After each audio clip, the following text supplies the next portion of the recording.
Okay, so I think it's only try and recap of what's going on here is a hell of a thing. Okay, so we're going to strap the truck down, button everything up, and hopefully we get out today. I basically took off for this big journey with the big semi truck and the 40-foot shipping container on Wednesday.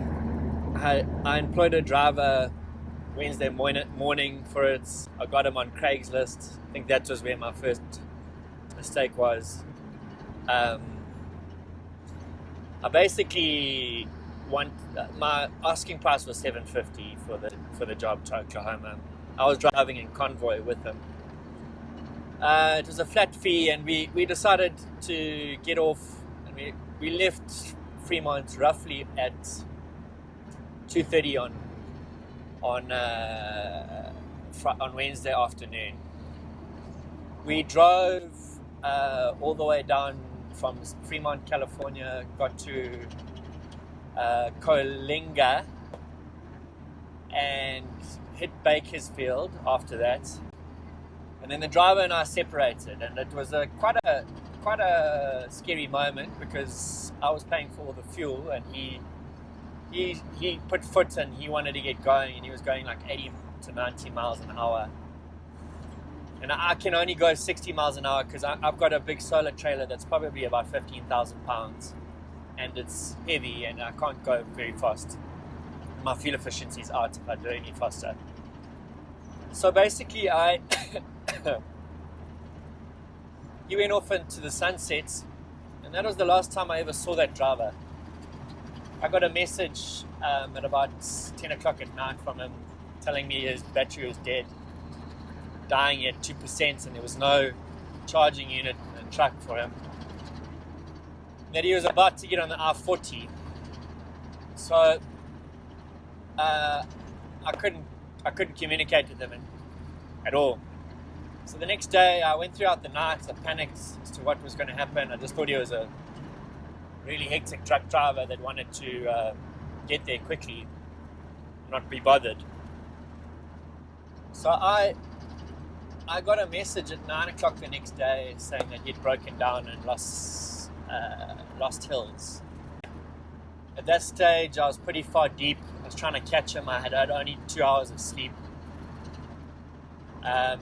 He didn't respond to my messages or my calls to try and come and save him. I thought he was ahead of me, and I'd try and find him and give him some diesel. Said he ran out of fuel. Anyway, at about 3 o'clock that afternoon, I asked my wife to try and give him a call just in case he was avoiding me, and all my darkest fears had come true. He picked up the phone to my wife, and he said that he had been broken down back in pretty much by Coalinga.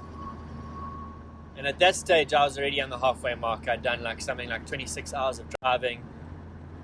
I was a day away from getting to him to help him, and the nearest airport was in Albuquerque. So I put foot. He's still not answering my calls.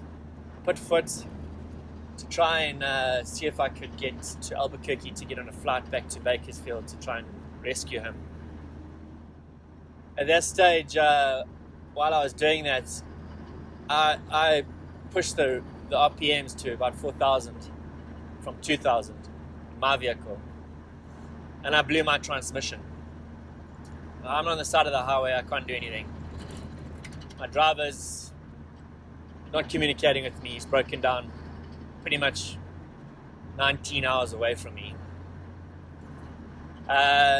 It reached the point where he messaged my wife, and he said that he'd had enough.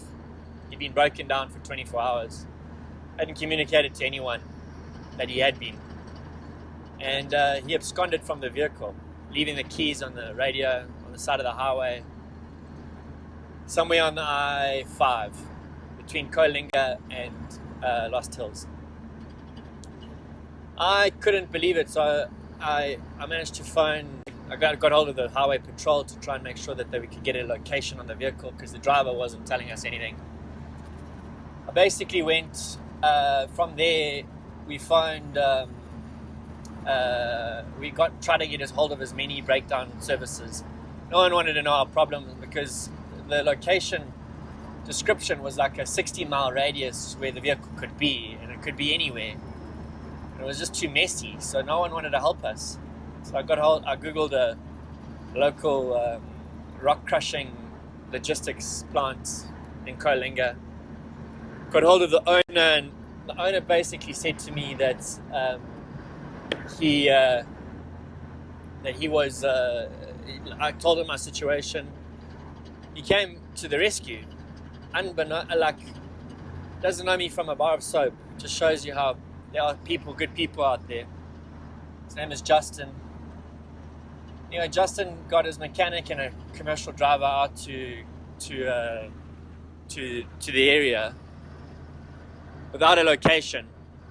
And at that stage, while his driver was there on the road, the highway patrol managed to get hold of me and tell me a location.